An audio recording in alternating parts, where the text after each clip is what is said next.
Bonjour à toutes et bonjour à tous. Nous tenons avant tout à vous remercier d'être présents si nombreuses et nombreux à ce webinaire consacré aux batteries au lithium.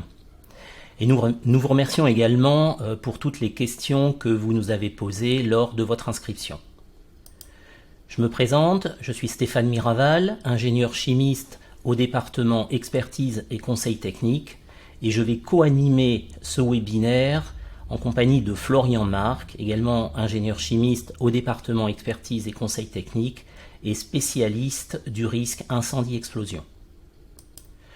Ce webinaire sera divisé en deux parties, une première partie d'environ 45 minutes au cours de laquelle nous évoquerons certaines généralités et des points réglementaires sur les batteries au lithium, les risques liés à l'utilisation de ces batteries, les mesures de prévention à mettre en œuvre. Nous ferons deux focus, un sur des batteries endommagées, l'autre sur les batteries de véhicules et engins électriques. Et dans une seconde partie d'une quinzaine de minutes, nous répondrons à certaines de vos questions. Quand on parle de batteries au lithium, on parle de stockage électrochimique, c'est-à-dire d'un système qui permet de stocker de l'énergie sous forme chimique pour la restituer au besoin sous forme électrique. On fait une différence entre une pile, qui est un système électrochimique non rechargeable, et un accumulateur, aussi appelé cellule, qui est un système électrochimique rechargeable. Une batterie va être constituée de cellules ou accumulateurs qui vont être assemblés en série et ou en parallèle pour obtenir les caractéristiques souhaitées de la batterie. On définit un module comme un assemblage d'accumulateurs, un pack, un assemblage de modules, et un container qu'on va contenir donc un assemblage de packs, tous ces assemblages pouvant se faire en parallèle ou en série. Il existe deux technologies de batterie au lithium, une technologie de batterie au lithium ionique et des batteries au lithium métal. Les batteries au lithium ionique se divisent également en deux sous-catégories en fonction de la nature de l'électrolyte. Quand l'électrolyte est liquide, on parle de batterie L-ion. Quand l'électrolyte est sous forme polymère, on parle de batterie LiPo.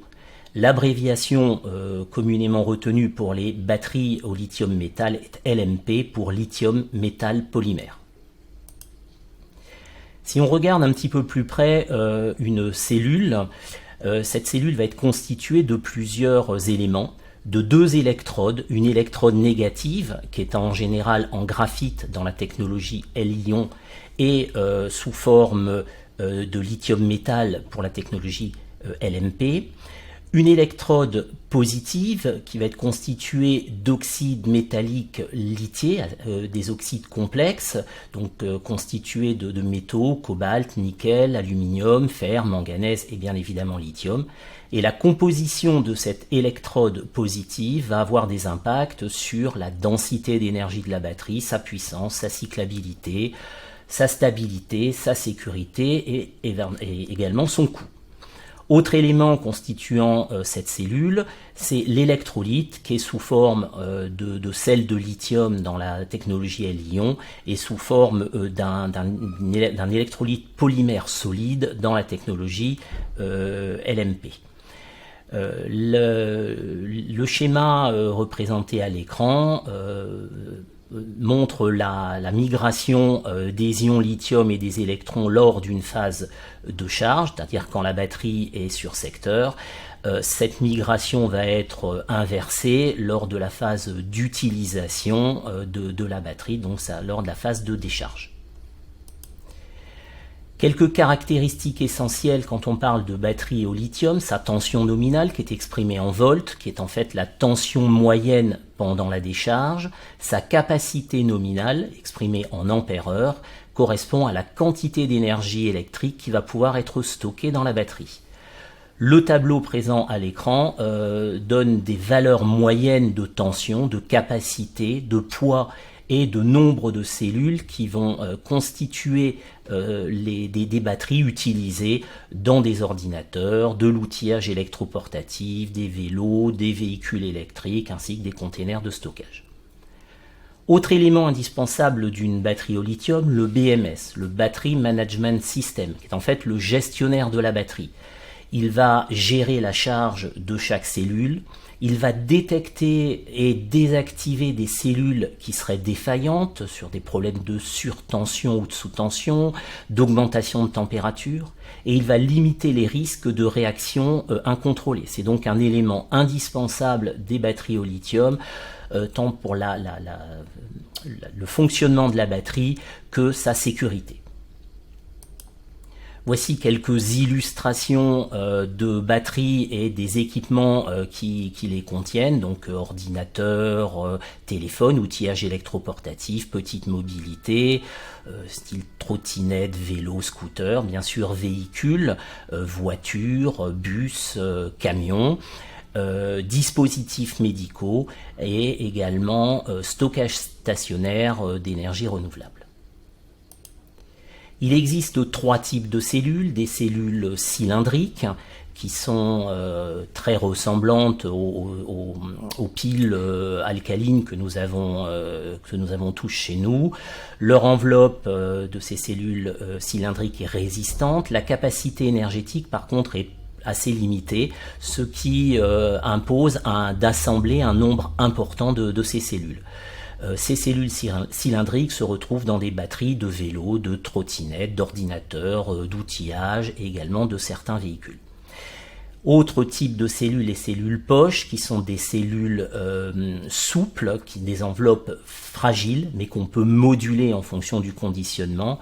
La capacité énergétique de ces cellules est plus importante, de l'ordre de 10 fois celle d'une cellule cylindrique. On les utilise essentiellement dans des téléphones et pour certaines batteries de véhicules. Enfin, les cellules prismatiques possède l'enveloppe la plus résistante, une très grande capacité énergétique de l'ordre de 100 fois celle d'une cellule cylindrique, et on les rencontre essentiellement pour des applications industrielles et dans certaines batteries de véhicules. Quand on parle de batteries au lithium, on a tous présent à l'esprit certains incidents et accidents survenus avec ces batteries. Alors, des accidents d'origine industrielle, un rapport du BARPI. Alors, juste pour information, les termes qui apparaîtront en bleu suivis d'un astérisque sont repris à la fin du webinaire avec le lien de téléchargement qui permet donc de télécharger le document correspondant. Donc ce rapport du BARPI, qui est le Bureau d'analyse des risques et pollutions industrielles, qui est paru en 2022, recense 36 événements donc depuis 2020 avec des batteries au lithium hors secteur des déchets.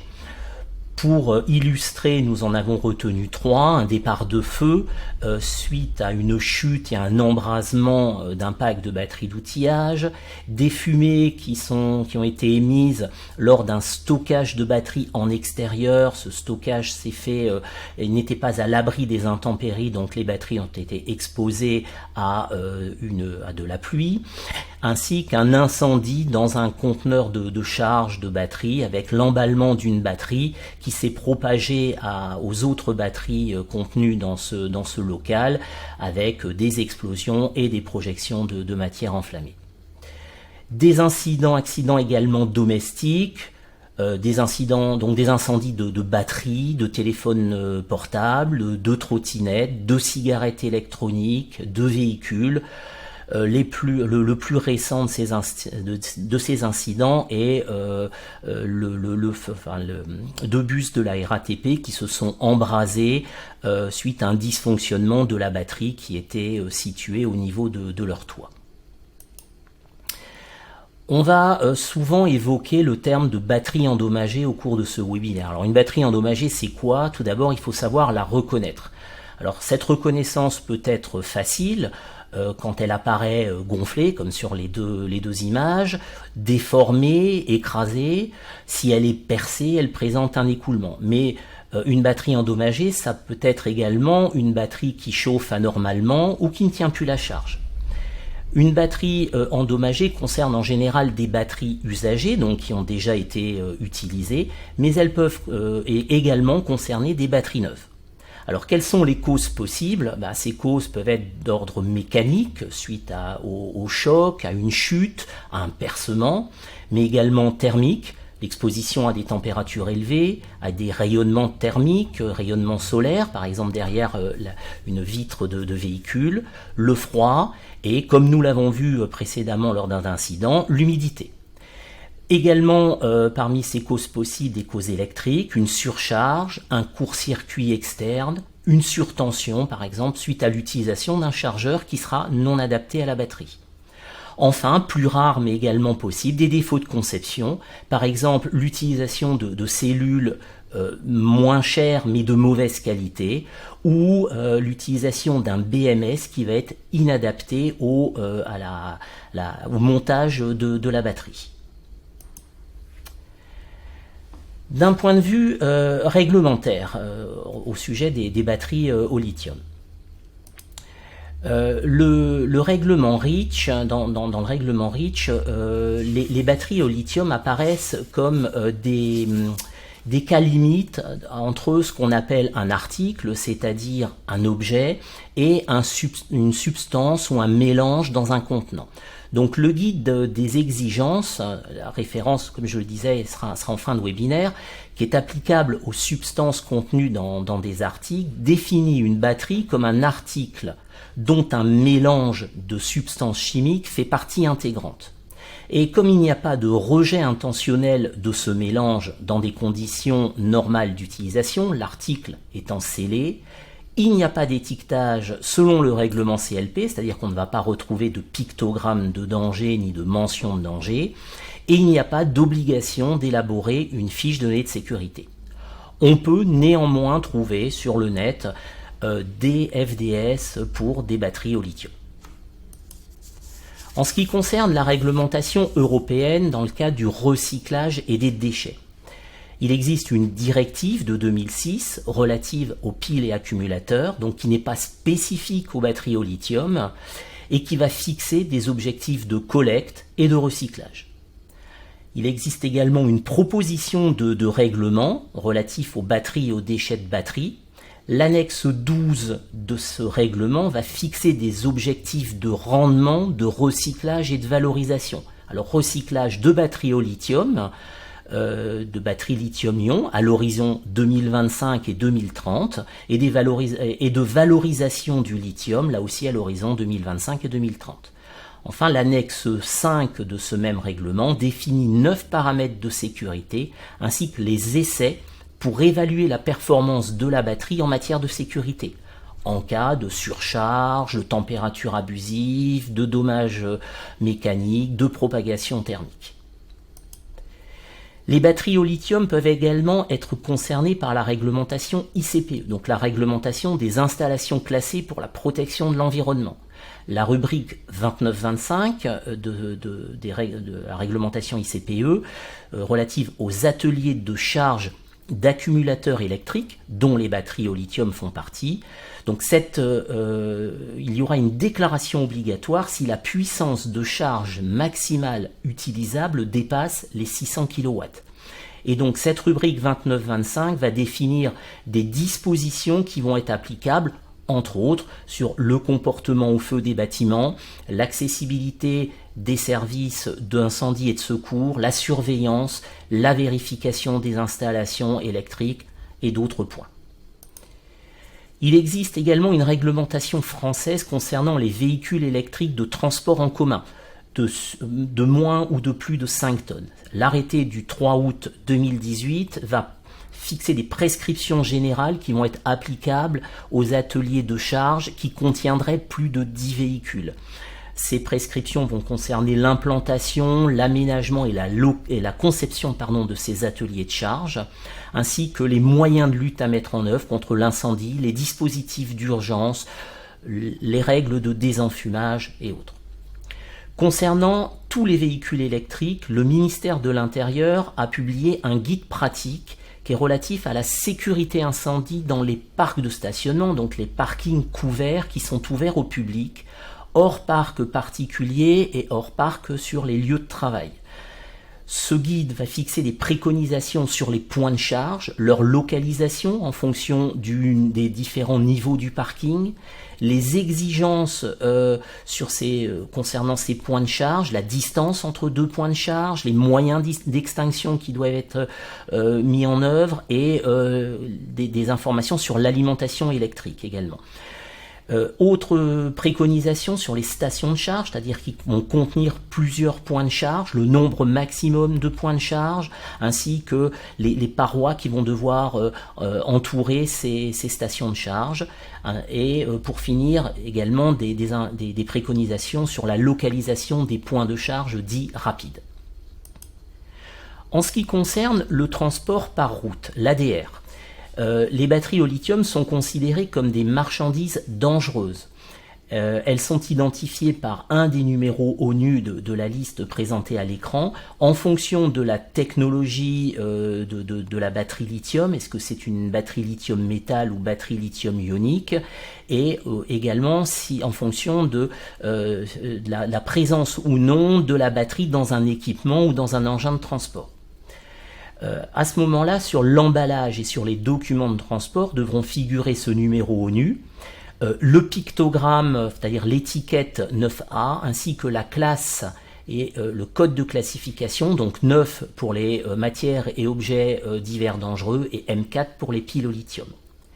Il existe également un document qui s'appelle le résumé du procès verbal d'épreuve, qui liste 8 types d'essais à réaliser sur la batterie, des essais relatifs au choc, vibration, pression, écrasement et autres. Bien sûr, va indiquer les résultats obtenus pour la batterie testée. Et ce document est mis à disposition sur demande par le fabricant ou le distributeur au transporteur ou à tout autre demandeur. Concernant le transport par route toujours, mais si la batterie est considérée comme un déchet, il faudra à ce moment-là ajouter la mention pile ou batterie au lithium pour recyclage ou pour élimination, et les documents de transport devront également contenir un bordereau de suivi de déchets dangereux. Enfin, si la batterie est endommagée, on ajoutera la mention batterie au lithium ionique ou métal endommagée, défectueuse. Nous allons poursuivre avec la présentation des risques qui sont liés aux batteries. Alors tout d'abord, nous allons évoquer les risques en fonctionnement normal. En premier lieu, les risques électriques, des risques d'électrisation, des flashs électriques, voire de l'électrocution. La gravité des effets va être fonction de la tension et de la capacité de la batterie, et on aura des effets comme tétanie des muscles respiratoires, des troubles du rythme cardiaque, des brûlures, jusqu'au décès. Les phénomènes d'électrisation vont avoir lieu en cas de contact direct avec des bornes de batterie qui seraient non protégées, lors par exemple d'opérations de manutention ou de connexion-déconnexion.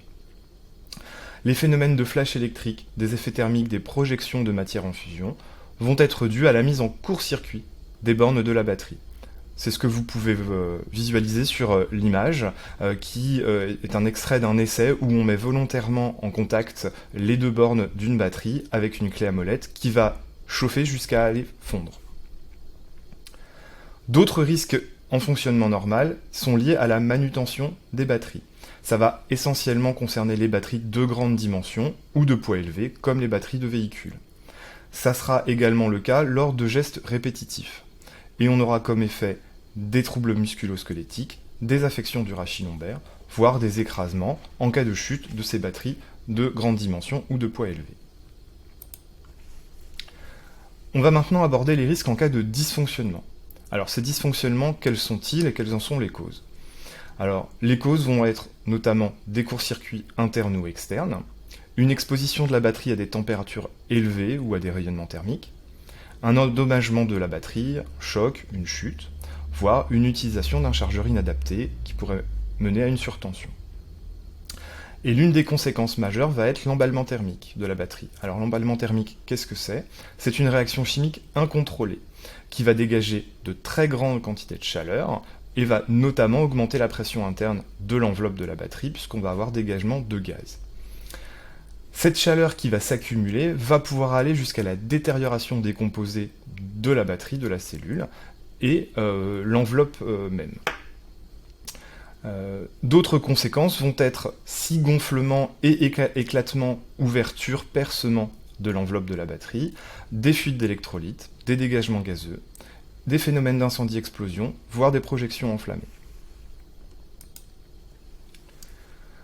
Et donc, suite à ces dysfonctionnements, on va observer différents risques. Tout d'abord des risques chimiques. Donc, suite à une fuite d'électrolytes, liée à un percement, rupture de conditionnement, et des dégagements gazeux liés à l'emballement thermique. Ces risques vont dépendre bien sûr de la nature de l'électrolyte. En général, ce sont des solvants organiques et des sels de lithium. Également, ça va dépendre de la nature de l'électrode positive. On l'a vu, ce sont des oxydes métalliques lithiés. Et donc les émissions gazeuses vont dépendre de ces composants et vont majoritairement être des oxydes de carbone, du fluorure d'hydrogène, de l'acide chlorhydrique, formaldéhyde, benzène, styrène et d'autres substances très délétères. Et ces substances vont avoir des effets sur la santé, une toxicité aiguë importante, des effets graves sur certains organes cibles comme les os ou les reins, des brûlures de la peau, des affections des yeux, des allergies cutanées, voire des effets cancérogènes. Autre risque en cas de dysfonctionnement d'une batterie, ce sont des risques d'incendie ou d'explosion. Alors, en effet, certains constituants des batteries sont très réactifs. On a notamment le lithium métallique, les alliages métalliques précités et les électrolytes solvantés. Les conséquences de ces effets vont dépendre de la quantité d'énergie stockée, donc les dégagements gazeux, les phénomènes d'incendie, de flash et d'explosion. Et les sources de déclenchement vont être soit un échauffement de la batterie, une étincelle, un court-circuit interne ou externe, par exemple en présence d'humidité, d'eau ou lors d'un contact entre les bornes de la batterie. Et ce qu'il faut bien avoir en tête, c'est que les conséquences peuvent survenir plusieurs heures, voire plusieurs jours après l'élément déclencheur. Dernier élément, les risques d'atmosphère explosive. On va en parler. Effectivement, les électrolytes, je vous le disais, sont des solvants, donc généralement combustibles, voire inflammables. Ils peuvent donc générer des zones à atmosphère explosive s'ils sont libérés en cas de fuite, de percement. Mais les quantités sont limitées, et donc les zones ATEX seront d'une étendue également limitée. Donc même s'il peut y avoir présence d'un risque ATEX, le risque majeur reste l'emballement thermique et ses conséquences. Alors, on va passer maintenant à la prévention de ces risques. Quelles mesures on va pouvoir mettre en place pour les prévenir? Et on va présenter ces mesures à différentes étapes de l'utilisation des batteries, et on va commencer donc lors de l'étape de la manipulation. Tout d'abord, il faut les manipuler avec précaution. On l'a vu, les batteries sont des objets fragiles, donc il ne faut pas les faire tomber, il ne faut pas les heurter ni les choquer. Il ne faut pas les exposer à des sources de chaleur, des températures trop élevées ou trop basses, au rayonnement solaire ou à l'humidité. Et plus généralement, il faut respecter les préconisations du fabricant ou du fournisseur, et notamment se référer à la documentation technique. Il est indispensable de repérer et de séparer les batteries endommagées des autres batteries, puisqu'on va les traiter différemment, on va le voir. Et enfin, pour se prémunir de tout risque électrique, on va assurer une protection des bornes de la batterie, et donc éviter tout contact direct ou court-circuit. En ce qui concerne le stockage des batteries, on va respecter tout d'abord les préconisations de stockage du fournisseur, notamment en termes de plage de température, en général entre 15 et 20 degrés, mais également en termes de taux de charge. Effectivement, on ne stocke pas une batterie sur de longues durées à un taux de charge au minimum ou au maximum, en général à mi-charge. On va tenir à l'écart ces batteries des sources de chaleur, du froid et de l'humidité. On va les tenir également à l'écart des produits combustibles, même s'il y a présence d'un système d'extinction automatique. Et cette distance sera d'autant plus importante si on a des batteries de grande capacité énergétique, comme celles de véhicules ou d'engins. Les zones ou locaux de stockage de batteries devront être délimités, balisés, non encombrés. Ils seront ventilés mécaniquement, préférentiellement, ou bien naturellement, si on s'assure de l'efficacité de cette ventilation, et notamment des amenées d'air. Les sols devront être imperméables ou être munis de cuvettes de rétention. Ici, un focus sur deux stockages spécifiques de batteries. Un stockage en armoire. Donc ces armoires peuvent être munies ou non de stations de charge. Elles sont généralement coupe-feu 1h ou 1h30, c'est-à-dire EI60 ou EI90. Elles sont munies de bacs de rétention, également d'une ventilation avec un rejet à l'extérieur du local, c'est important. Un système d'alarme est intégré afin de pouvoir être informé de tout dysfonctionnement interne à l'armoire, et un système d'extinction automatique peut être installé. En ce qui concerne des locaux spécifiquement dédiés au stockage qui seraient sécurisés, ils vont avoir des caractéristiques spécifiques de résistance au feu au niveau de leurs parois et de leurs planchers, ou bien ils devront être éloignés d'au moins 10 mètres des autres bâtiments afin de séparer les risques. On devra également mettre à disposition des moyens d'extinction supplémentaires à ceux qui sont déjà prévus habituellement.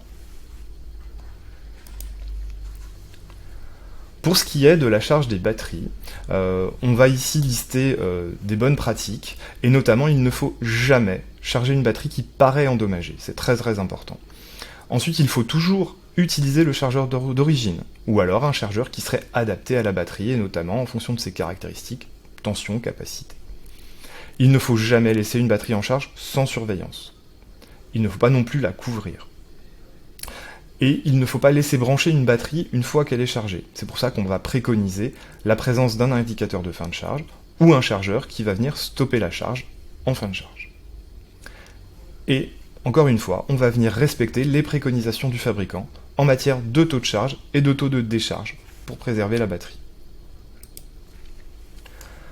Pour les locaux de charge de ces batteries, ils devront, comme les locaux de stockage, être balisés et, en cas de grande quantité de batteries chargées, être dédiés à cette charge.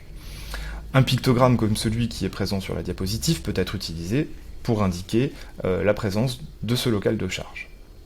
Ils devront être également ventilés en permanence, de préférence mécaniquement ou naturellement, si on s'assure de l'efficacité de cette ventilation.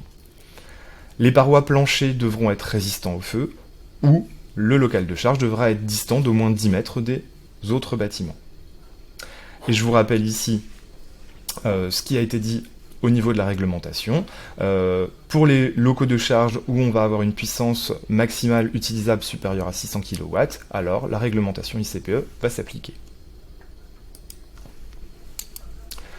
Maintenant, en termes de lutte contre l'incendie, on va voir un petit peu ce qui est préconisé. Donc on va chercher à lutter contre une batterie qui va émettre des fumées ou contre une batterie qui va directement être en combustion. Il faut savoir qu'un feu de batterie est un feu très énergétique, avec un fort rayonnement thermique qui va donc se propager très facilement. Que peut-on faire ? Eh bien tout d'abord, il ne faut agir que si l'on peut assurer sa propre sécurité. Et si possible, on va déplacer la batterie à l'aide d'un outil ou d'un engin adéquat. L'objectif étant de l'isoler à distance de matière combustible, et notamment à l'extérieur en cas de dégagement gazeux. Ensuite, plusieurs possibilités. Soit on va laisser brûler la batterie, soit on va limiter la propagation de l'incendie, ou on va tenter d'éteindre le foyer. L'utilisation d'une couverture anti-feu pour recouvrir des batteries de faible dimension pourrait limiter les projections. Également, immerger une batterie dans une grande quantité d'eau peut être une solution, voire recouvrir de sable des petites batteries. Alors, pour tenter d'éteindre un feu de batterie, quels agents extincteurs peuvent être utilisés ? Donc, je vous le disais, on peut immerger la batterie dans un très grand volume d'eau.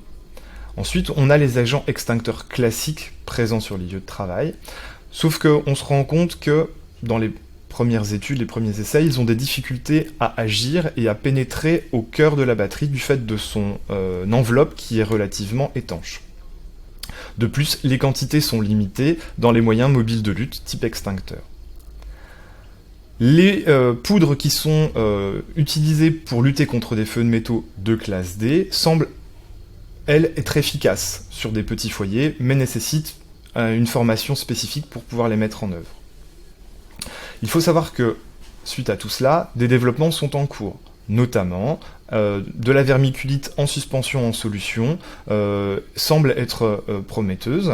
On aura ainsi une capacité extinctrice accrue, et cet agent serait mis en œuvre dans des moyens de lutte qui mettraient à disposition des quantités d'agents plus importantes, ce qui permettrait d'avoir une extinction plus efficace. On peut également mettre en place des installations automatiques d'extinction. Les installations classiques sont a priori peu efficaces, tout du moins une étude spécifique va être nécessaire, et des tests sont en cours pour aboutir à de nouvelles techniques, comme par exemple allier l'extinction gaz et du brouillard d'eau. Et enfin, il pourrait tout à fait être intéressant de mettre en place des moyens de lutte pour agir sur l'environnement de la batterie. Par exemple en arrosant abondamment cet environnement pour limiter la propagation, ou en mettant en place des rideaux d'eau ou des lance-écrans pour toujours limiter la propagation, ici pour agir sur le rayonnement thermique. Enfin, dernier élément important en matière de lutte contre l'incendie et de prévention des risques incendies, c'est l'information de deux acteurs. Tout d'abord, les secours extérieurs. Effectivement, prévenir les sapeurs-pompiers de la présence de batteries au lithium est très important, et ça va passer notamment par la localisation des zones de manipulation et de stockage et de charge sur les plans d'intervention. Le plan d'intervention, c'est un plan de masse qui reprend l'ensemble des informations sur les bâtiments de l'entreprise, qui est à destination exclusive des sapeurs-pompiers. Et le deuxième acteur qu'il faut informer de la présence de zones de manipulation, de charge ou de stockage de batterie, c'est votre assureur. Pourquoi ? Parce qu'il a un rôle important dans la prévention des risques professionnels et notamment dans les risques incendies. Parce qu'il va pouvoir préconiser ou imposer des éléments de prévention et de protection. Nous allons poursuivre sur le thème de la prévention avec le cas des batteries endommagées. Dans les lieux où sont manipulées des batteries endommagées, on s'assurera de la présence d'une douche de sécurité ou à minima d'une fontaine oculaire, ainsi que de la présence d'un absorbant inerte, sac de sable sec ou de vermiculite, pour pouvoir intervenir sur une batterie de petite taille ou de moyenne taille qui dysfonctionnerait. On mettra également à disposition un bac incombustible qui sera rempli de vermiculite pour pouvoir y placer une batterie qui serait endommagée, qui émettrait un dégagement de fumée ou qui s'enflammerait. Enfin, dans le cas de batteries de plus forte puissance, on prendra en compte le risque électrique à travers l'utilisation d'outils isolants et d'EPI, d'équipements de protection individuels qui sont adaptés au risque électrique. On manipulera les batteries endommagées de préférence sous captage enveloppant type Sorbonne en maintenant un débit d'air de compensation pour assurer l'efficacité du captage. On pourra également les manipuler sous captage à la source type Dosseret aspirant. En plus de ce captage, on s'assurera d'une ventilation générale au niveau du lieu de manipulation de batteries endommagées. Enfin, quand cela sera possible, on privilégiera la manipulation de batteries endommagées en extérieur. Les personnes qui interviendront sur les batteries endommagées porteront des EPI, des équipements de protection individuelle, alors des vêtements de protection de type 3, c'est-à-dire étanches au liquide, des gants de protection, alors soit contre le risque chimique type gants nitrile, ou contre le risque thermique et la projection de matière enflammée type gants de soudeur. Ces personnes porteront également un écran facial ainsi qu'un appareil de protection respiratoire équipé de filtres anti-gaz ABEK contre les vapeurs organiques, inorganiques, les acides et les dérivés aminés. Le stockage des batteries endommagées se fera à l'écart des autres batteries, également à l'abri de l'humidité, des sources de chaleur et des rayonnements solaires. On placera la batterie endommagée dans un sachet plastique. Ce sachet sera déposé dans un récipient incombustible et non conducteur d'électricité et on recouvrira ce sachet d'une épaisse couche de sable sec ou de vermiculite. On pourra placer plusieurs sachets dans un récipient, condition qu'il soit bien sûr non conducteur de l'électricité, et si on les sépare par une épaisse couche de vermiculite. Enfin, il existe également des sacs anti-feu spécifiques pour batterie qui peuvent résister à un emballement thermique. On fera évacuer le plus rapidement possible par un prestataire compétent ces batteries endommagées, alors soit un recycleur, soit un éco-organisme, en ayant pris soin de prévenir au préalable l'éco-organisme du caractère endommagé de la ou des batteries. En ce qui concerne les batteries de véhicules et engins électriques, ces batteries sont lourdes, en général d'un poids supérieur à 250 kg, pouvant aller jusqu'à 700-800 kg. Elles sont également puissantes, elles ont une tension supérieure à 60 volts et une capacité supérieure à 180 ampères-heure. On utilisera des accessoires de levage type élingue et de manutention, d'aide à la manipulation type chariot, comme on peut le voir sur l'image à l'écran. On s'assurera de la protection des connectiques, soit par la présence de bornes d'indices de protection IP2X ou IPXXB, ou à défaut par la pose de protection isolante. Le personnel qui interviendra possédera une habilitation électrique qui prendra en compte la nature de la batterie, sa tension et sa capacité, ainsi que la nature de l'intervention, une intervention de connexion, déconnexion ou de manutention par exemple. Le personnel sera correctement équipé, des vêtements de protection, des gants isolants dont on aura vérifié l'étanchéité avant l'intervention, de chaussures ou de bottes isolantes et d'un écran facial en cas d'arc électrique ou de court-circuit. Pour rappel, la connexion et la déconnexion d'une batterie de véhicule ou engin doit se faire hors charge, en circuit ouvert, et les bornes qui seraient accessibles doivent alors être protégées. Comment intervenir en sécurité sur un véhicule ou sur un engin électrique? Il faut avant tout baliser la zone autour du véhicule, c'est-à-dire prévoir un espace dédié, respecter les distances de sécurité et n'autoriser l'intervention que de personnes qui seraient habilitées. Alors cette zone, appelée zone de voisinage, autour de la pièce sous tension sera de 3 mètres en absence de balisage physique et sera d'1 mètre s'il y a présence d'un balisage physique. Il faudra consigner le véhicule pour effectuer des opérations en toute sécurité sur le véhicule ou au voisinage, donc au niveau de cette zone de voisinage. Pour cela, on va d'abord identifier le véhicule, on va séparer les sources de tension, c'est-à-dire on va séparer la batterie du reste du circuit électrique. On condamnera en position d'ouverture les organes de séparation du circuit électrique. C'est ce qu'on peut voir au niveau de la photo. Le cadenas rouge au niveau de la fiche verte qui empêche que cette fiche verte soit de nouveau raccordée au circuit. Enfin, on vérifiera l'absence de tension. Voilà, nous vous avons présenté les principales mesures de prévention. Mais en conclusion, s'il fallait n'en retenir que 5, on pourrait dire qu'il faut tout d'abord repérer et séparer les batteries qui paraissent endommagées en les faisant éliminer le plus rapidement possible par un prestataire compétent. Comme on l'a vu, ces batteries présentent le plus de risques. Il faut toujours charger une batterie avec son chargeur d'origine ou alors utiliser un chargeur qui est adapté aux caractéristiques de la batterie.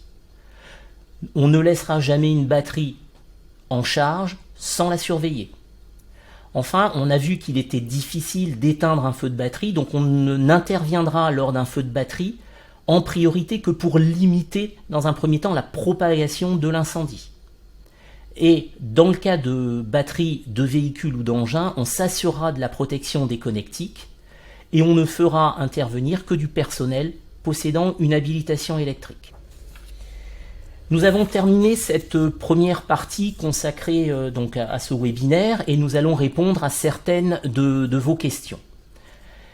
Parmi les questions, la première qui est revenue souvent, faut-il être habilité électriquement pour connecter ou déconnecter une batterie?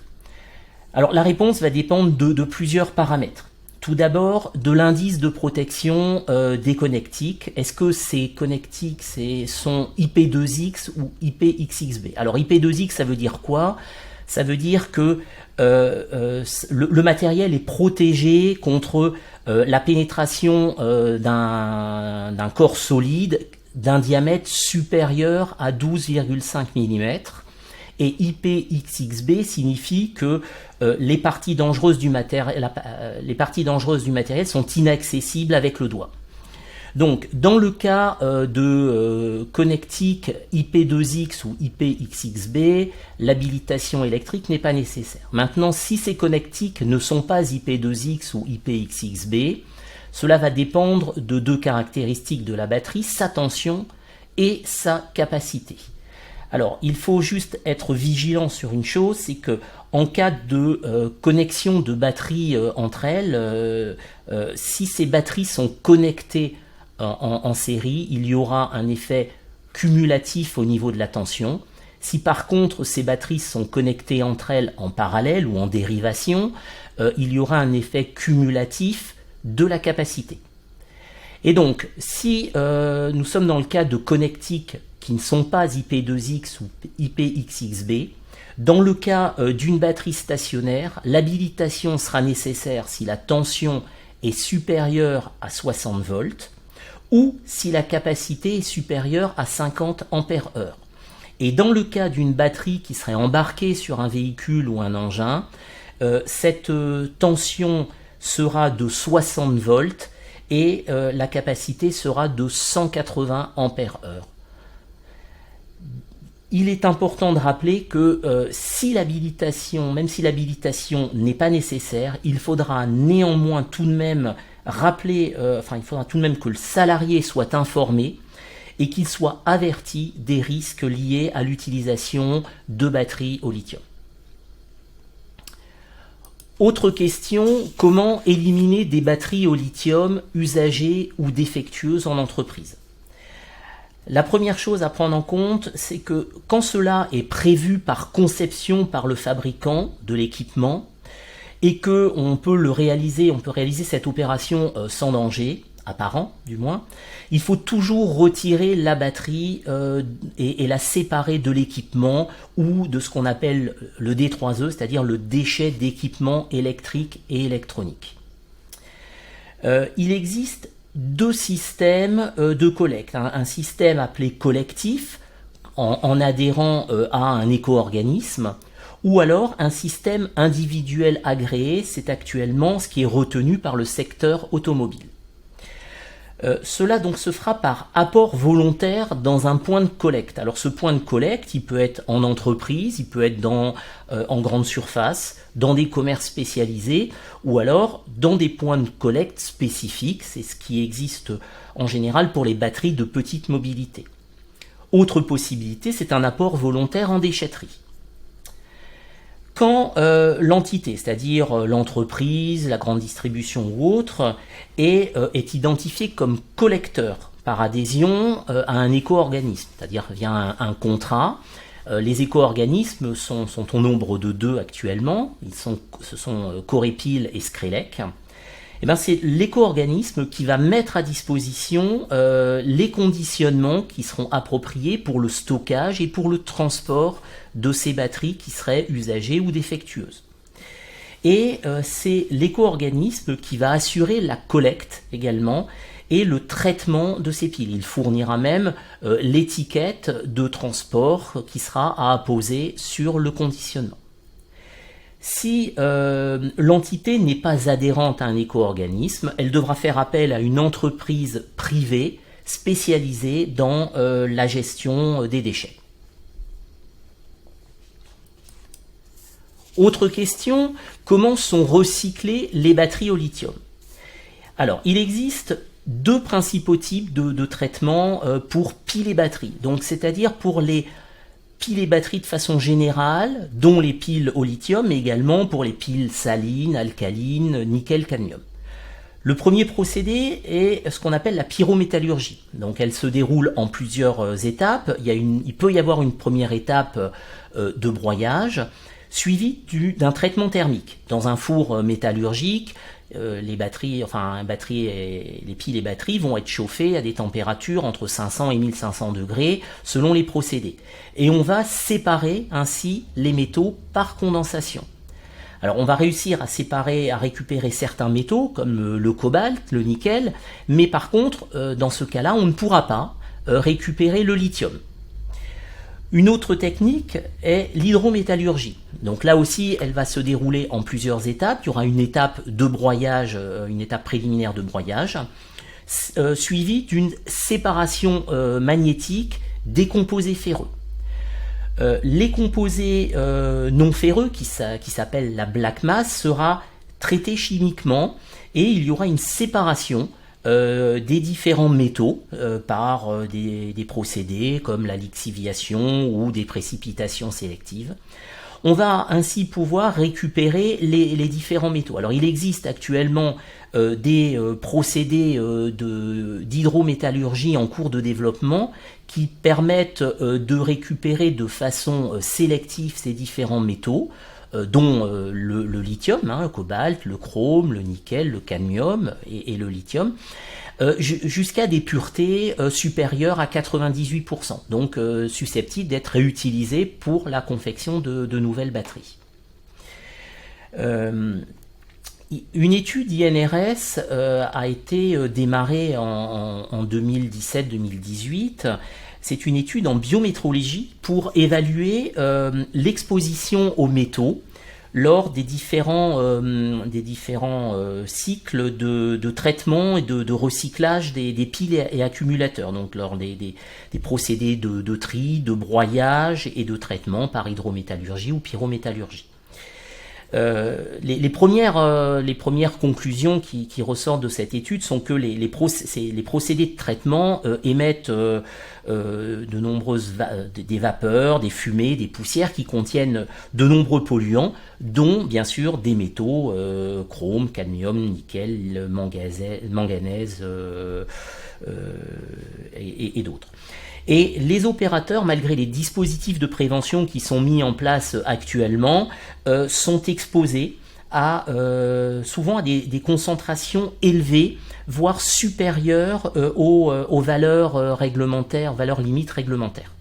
Donc, ce qu'il ressort, c'est que il va être nécessaire de cloisonner et de capoter un petit peu les postes de traitement pour limiter ces émissions.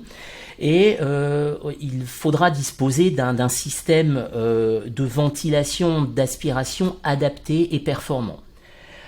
En complément des équipements de protection individuelle utilisés et portés par les salariés, il faudra également sensibiliser ces derniers aux mesures d'hygiène, à savoir le lavage des mains à chaque pause, ainsi qu'une douche en fin de poste de travail.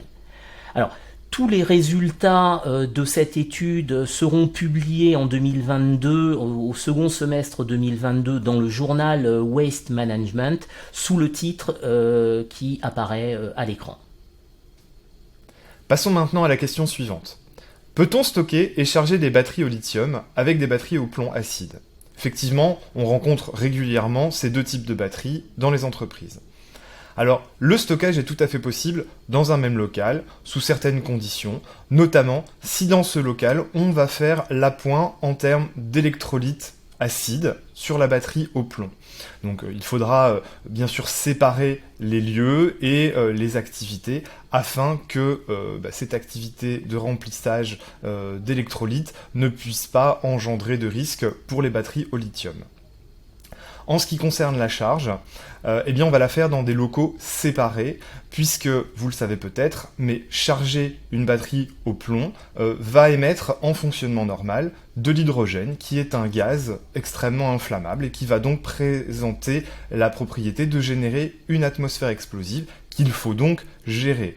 Et cette activité de charge de batterie au plomb doit être bien encadré, notamment en termes de conception de la ventilation. Il y a une réglementation spécifique, des normes, une rubrique de la réglementation ICPE qui vient encadrer l'ensemble de ces dispositifs. C'est pourquoi on va préconiser une charge batterie lithium et batterie plomb de manière séparée.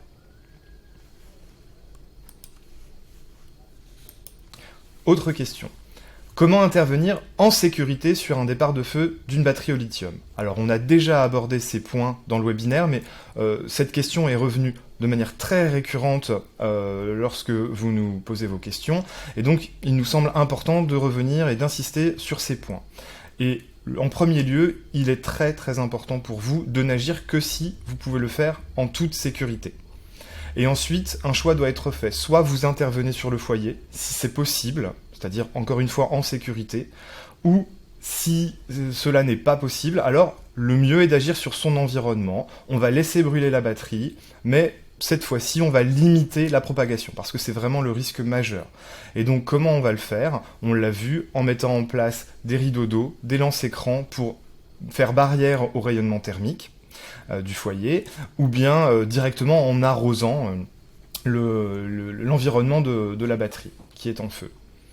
Si on souhaite malgré tout intervenir parce qu'on a la capacité de le faire, on est en sécurité, sur le foyer directement, on va de préférence utiliser des agents extincteurs qui vont agir par isolement du combustible, c'est-à-dire qu'on va venir créer une couche physique qui va venir séparer le combustible, donc la batterie, de l'oxygène, et donc pour ça on peut utiliser du sable sec, les poudres AB ou ABC que l'on retrouve déjà sur le lieu de travail, mais en quantité limitée, et puis de nouveaux agents extincteurs encore en cours de test, comme la vermiculite en suspension.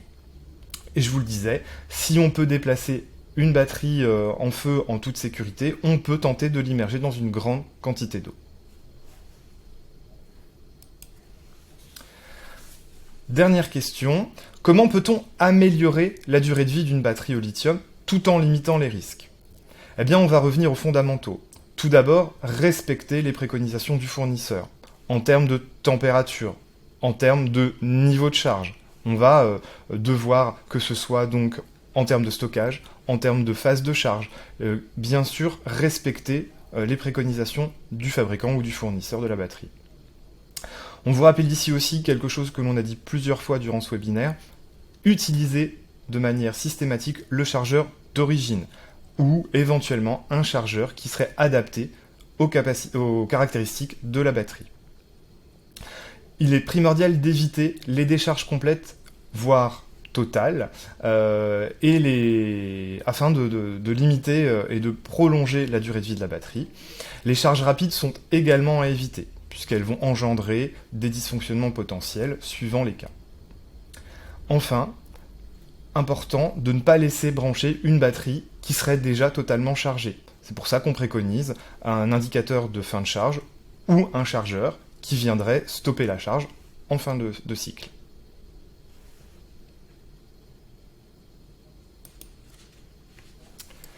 Pour terminer ce webinaire, on va faire un rapide panorama des documents qui vont vous permettre d'aller plus loin. On va notamment retrouver une rubrique sur le site web de l'INRS qui s'intitule Énergie, dans lequel vous retrouverez les différents documents listés sur cette diapositive, dont les affiches, des fiches solutions, un reportage et un document un petit peu plus complet sur connaître et prévenir les risques des batteries au lithium. Sur cette diapositive, vous retrouvez les liens pour les autres sources, les autres documents qui étaient cités en bleu dans le webinaire. Et enfin, nous souhaitions vous informer d'un futur événement concernant la prévention des risques liés aux batteries au lithium. L'INRS organise une journée technique le 22 novembre prochain, qui s'intitule Batteries au lithium, tous utilisateurs, tous acteurs de la prévention. Journée en présentiel à la maison de la RATP à Paris, mais également en distanciel. Programme et inscription à l'adresse qui s'affiche sur cette diapositive.